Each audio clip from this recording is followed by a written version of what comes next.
साथियों आज मैं आपके लिए एक और भर्ती का जो है अपडेट लेके आ गया हूं। तो साथियों आप स्क्रीन पे देख पा रहे होंगे दिव्यांग ग्राम पंचायत भर्ती 2025 10वीं और 12वीं इसके लिए जो है एजुकेशन क्वालिफिकेशन मांगी गई है। दिव्यांग पदों की संख्या आप यहां पे देख पा रहे होंगे, सैलरी भी देख पा रहे होंगे। तो साथियों आइए इस वीडियो से संबंधित जो है यह भर्ती है पूरी जानकारी आपको इस वीडियो में मिलने वाली है। तो यहाँ पे जो ग्राम पंचायत भर्ती है या क्या है आप स्क्रीन पे देख पा रहे होंगे। साथ ही में ग्राम पंचायत रिक्वायरमेंट 2025-26 के लिए जो आपका जो है पात्रता मापदंड क्या मांगी गई है और यहाँ पे ग्राम पंचायत रिक्वायरमेंट में लगने वाले कौन कौन से डॉक्यूमेंट आपका है और यहाँ पे ग्राम पंचायत रिक्वायरमेंट में दिव्यांग कोटा क्या है और इसमें कैसे भर्ती कराई जाती है और यहाँ पे ग्राम पंचायत रिक्वायरमेंट में कौन कौन से दिव्यांग हैं जो इस भर्ती में शामिल होने वाले हैं और ग्राम पंचायत रिक्वायरमेंट 2000 पदों में जो है पदों की संख्या, उम्र सीमा, कितने पदों पे भर्ती निकाली गई है और यहाँ पे जो है आपको कितनी सैलरी मिलने वाली है। ग्राम पंचायत रिक्वायरमेंट 2025 के लिए जो यहाँ पे इम्पोर्टेंट डेट कौन कौन से है, कब से कब फार्म भर जाएंगे। ग्राम पंचायत रिक्वायरमेंट 2025 के लिए जो आवेदन प्रक्रिया है, आवेदन प्रक्रिया क्या रखी गई है। तो साथियों आइए इस वीडियो की हम शुरुआत करते हैं। तो नमस्कार साथियों, बहुत बहुत स्वागत है आपका इस यूट्यूब चैनल पे। साथियों यदि आपने इस चैनल को सब्सक्राइब नहीं किया है तो नीचे आपको एक जो है सब्सक्राइब का बटन दिख रहा होगा काले कलर का, आप उसे दबाकर इस चैनल से जुड़ जाइए क्योंकि इस चैनल पे जो है वीडियो के माध्यम से आपको सभी सरकारी भर्ती और सरकारी जो होता है यहाँ पे जॉब से संबंधित पूरी जानकारी सबसे पहले आपको दी जाती है। तो साथियों आइए वीडियो की शुरुआत करते हैं। तो साथियों आप स्क्रीन पे देख पा रहे होंगे कि जो दिया गया है भारत के ग्रामीण इलाकों के लिए एक बड़ी खुशखबरी सामने आ गई है। सरकार ने ग्राम पंचायत भर्ती 2025 के तहत 1.5 लाख पदों पे सीधी भर्ती की घोषणा की है। खास बात यह है कि इन पदों के लिए किसी भी प्रकार की लिखित परीक्षा नहीं है, लेकिन जो है भर्ती घोषणा ग्रामीण विकास मंत्रालय की ओर से की गई है। इस योजना के तहत चयन सिर्फ शैक्षणिक योग्यता और जरूरी दस्तावेजों के आधार पर होगा। इस भर्ती से जो है अधिक पात्र उम्मीदवारों को लाभ मिल सकता है। तो साथियों आप जान गए हैं कि यह भर्ती सिर्फ मेरिट पे निकाली गई है। इसमें सिर्फ आपका एजुकेशन क्वालिफिकेशन और जो जो डॉक्यूमेंट मांगा गया है वही चाहिए होता है। तो साथियों बात करेंगे यहाँ पे पात्रता की, एजुकेशन क्वालिफिकेशन क्या मांगा गया है। तो साथियों यहाँ पे उम्मीदवार का जो है भारत का नागरिक होना अनिवार्य है, तभी आप इसमें जो है आवेदन कर पाएंगे क्योंकि यह जो है ऑल इंडिया जॉब निकाली गई है। तो आप किसी भी राज्य के नागरिक होंगे भारत के तभी इसमें आप आवेदन कर पाएंगे। एजुकेशन क्वालिफिकेशन की बात करते हैं तो कम से कम आपको 10वीं या 12वीं जो है पास होना जरूरी है। वहीं पे बात करेंगे कुछ पदों के लिए यहाँ पे जो है ग्रेजुएशन की डिग्री भी आपको यहाँ पे देनी पड़ सकती है। कुछ पदों के लिए है तो उम्मीदवार की न्यूनतम आयु जो यहाँ पे उम्र सीमा मांगी गई है, उम्र सीमा जो दी गई है 18 वर्ष से जो है अधिकतम 35 वर्ष तक तय किया गया है। यदि 18 वर्ष और 35 वर्ष के बीच में आप आते हैं तो यहाँ पे आवेदन कर सकते हैं। और यहाँ पे जो साथियों आरक्षित वर्ग के लोग आएंगे उन लोगों को आयु में छूट दिया गया, आगे बताएंगे कितना छूट दिया गया है। अभ्यर्थी का रजिस्ट्रेशन ग्रामीण या शहरी पंचायत क्षेत्र में होना चाहिए। आवेदन के लिए मूल निवास प्रमाण पत्र, जाति प्रमाण पत्र, शैक्षणिक प्रमाण पत्र जरूरी है। आगे और डॉक्यूमेंट के बारे में भी बताया हूँ।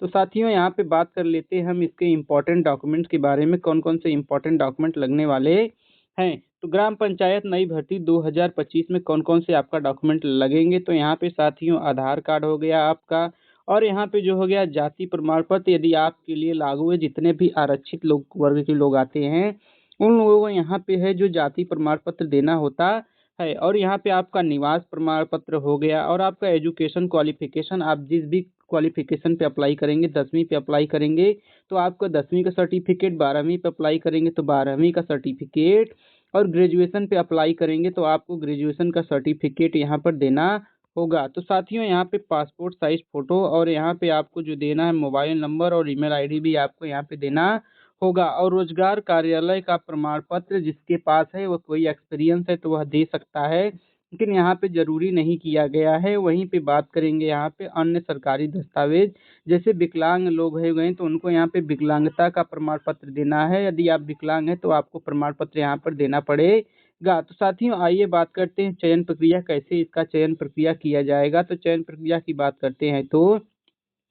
इस बार आपको कोई लिखित परीक्षा नहीं देना है। चयन केवल मेरिट की लिस्ट के आधार पर किया जाएगा।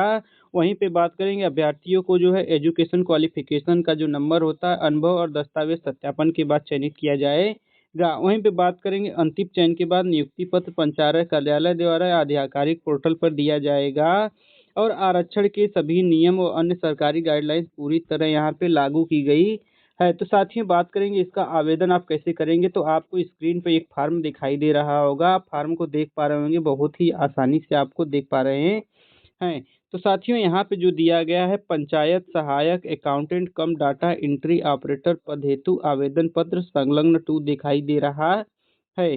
तो साथियों आपको स्क्रीन पे फॉर्म दिख गया है, यहाँ पे आपको एक फोटोग्राफ अपना लगाना है और यहाँ पे आवेदित ग्राम पंचायत जिस भी आप ग्राम पंचायत में आवेदन कर रहे हैं अपने विकास खंड का नाम इसमें भरना है और अपने जिले का नाम इसमें भरना है और यहाँ पे जो आवेदक हैं उनका नाम यहाँ पे आपको भरना है। फॉर्म को थोड़ा यहाँ पे बड़ा कर दे रहे हैं ताकि आपको साफ साफ देखने में दिक्कत नहीं हो और यहाँ पे आवेदक का नाम भरना है। साथियों आवेदक का नाम भरने के बाद यहाँ पे देख पा रहे होंगे पिता का नाम भरना है और साथियों पिता का नाम भरने के बाद माता का नाम भरना है। उसके बाद जन्म तिथि आपका जो 10th का सर्टिफिकेट है उसके अनुसार आपको यहाँ पे जन्म तिथि भरना है और उसके बाद साथियों भरेंगे जो यहाँ पे जुलाई से आपका जो उम्र सीमा है 2021 से किया गया है। तो आपका जो वर्ष आता है महीना आता है दिन आता है आप यहाँ से भर सकते हैं, छूट के लिए आगे बताया हूँ। और यहाँ पे महिला है कि पुरुष है यहाँ पे आपको भर देना है, जिस भी श्रेणी से आते हैं जिस भी वर्ग से आते हैं, अनुसूचित जनजाति अनुसूचित जाति पिछड़े वर्ग समान वर्ग, आपको उसमें यह भर देना है। साथियों इतना भरने के बाद आप स्क्रीन पे देख पा रहे होंगे कि आपको अस्थाई पता भरना है। तो साथियों जिन लोगों का भी 2 पता है तो यहाँ पे एक अस्थाई पता है और एक यहाँ पे जो है पत्र व्यवहार का पता है, तो आप साथियों यहाँ पे अपना पता जो है भर सकते हैं और यहाँ पे मोबाइल नंबर भरना है। साथियों उसके बाद आएंगे यहाँ पे स्क्रीन पे हम देख पा रहे होंगे कि आप भी देख पा रहे हैं यहाँ पे दिया गया है एजुकेशन क्वालिफिकेशन से संबंधित डिटेल दिया गया है। तो चलिए देखते हैं कौन कौन से यहाँ पे, तो साथियों देख पा रहे होंगे कि यहाँ पे जो दिया गया है हाई स्कूल दिया है, इंटरमीडिएट दिया है, बोर्ड भरना है, विषय का नाम किस विषय से आप पास किए, पूर्णांक भरना है, प्राप्तांक भरना है, श्रेणी भरना है, प्रतिशत भर देना है। वैसे ही आपको इंटर वाले में भी आपको भरना है। यदि आपने 10वीं पे अप्लाई किया है 10th पे अप्लाई किया है तो सिर्फ आपको 10th देना है। यदि आप 12th पे अप्लाई कर रहे हैं तो आपको यहाँ पे 10 + 2 यानी दोनों का देना होगा, 10th का भी देना होगा 12th का भी आपको यहाँ पर देना है। तो साथियों वहीं पे बात करेंगे यहाँ पे यदि आपके पास कोई एक्सपीरियंस का सर्टिफिकेट है तो आप यहाँ पे दे सकते हैं। कार्य का अनुभव वर्ष में अंकित आपको कर देना कितने साल आपने कार्य किया है। और यहाँ पे एक 13वां नंबर है कोविड-19 से मृत व्यक्ति के वारिसान के रूप में आवेदन किया जा रहा है, तो यहाँ पे हाँ भर देंगे, नहीं है तो नहीं। यदि आपका कोई यहाँ पे ग्राम पंचायत में कोई कार्य कर रहा था, यहाँ पे लॉकडाउन कोरोना के समय अगर उसकी मृत्यु हो गई है, अगर आप उसके परिवार से रिलेटेड हैं तो आप यहाँ पे डिटेल दे सकते हैं। यहाँ पे सभी डिटेल आप यहाँ पे भर देंगे। साथियों यदि कुछ नहीं है तो आपको इसको कुछ करना नहीं है, बस इसको सीधा सीधा इतना जो डिटेल मांगा गया है इसको छोड़ देना है। और बात करेंगे साथियों जिस दिन आप इस फार्म का रिपोर्ट लगाएंगे उस दिन का आपको यहाँ पे डेट देना है और यहाँ पे एक घोषणा पत्र आपको देखने को मिल रहा होगा। तो साथियों यहाँ पे घोषणा पत्र आपको सावधानी पूर्वक पढ़ना है और यहाँ पे आवेदन करना के हस्ताक्षर जो आवेदन करता है उनका हस्ताक्षर करना है, दिनांक भरना है। इतना भरने के बाद साथियों यहाँ पे प्राप्ति रसीद आपको दिखाई दे रही है। तो साथियों प्राप्ति रसीद आपको सीधा सीधा पता चल जाएगा यहाँ पे फार्म को जमा कहाँ पे करना है। तो ग्राम पंचायत में जमा कर सकते हैं, विकास खंड में जमा कर सकते हैं, जिला जो है पंचायती राज अधिकारी के पास भी यह फॉर्म जमा कर सकते हैं। तो साथियों इस फार्म को जो है जमा करने के लिए कुछ नियम यहाँ पे दिए गए हैं, तो आप यहाँ पे देख पा रहे होंगे कि यहाँ पे जो दिया गया है प्राप्ति रसीद आप यहाँ पे देख पा रहे होंगे। जैसे इस फार्म को जमा करेंगे आपको इतना जो है फार्म का काट के हिस्सा जो है यहाँ पे प्राप्तकर्ता के सिग्नेचर, प्राप्तकर्ता का नाम, दिनांक यहाँ पे लगा के आपको जो इसमें से थोड़ा से फॉर्म कटिंग करके दे दिया जाएगा। साथियों इस फॉर्म को भरने के बाद जो जो आपका यहाँ पे डॉक्यूमेंट बताया गया है सभी डॉक्यूमेंट आपको यहाँ पे फोटोकॉपी लगाना होगा और फोटोकॉपी लगाकर साथियों आपको इसको स्वप्रमाणित करना पड़ेगा। तो स्वप्रमाणित क्या होता है, तो आपको बता दें कि ऐसा जो डॉक्यूमेंट आपका फोटोकॉपी करवाएंगे तो आपका इतना में जो डॉक्यूमेंट है यहाँ पे थोड़ा हिस्सा बच जाता है, तो इस पे आपको अपना सिग्नेचर कर देना है, यही स्वप्रमाणित होता है। तो साथियों बात कर दें कि यहाँ पे बात करेंगे कि जो भी आप फॉर्म भर रहे हैं उससे पहले केवल शैक्षणिक जानकारी के लिए भर्ती से पूरा जानकारी आपको इसकी आधिकारिक वेबसाइट से पता करके ही आपको आवेदन करना है।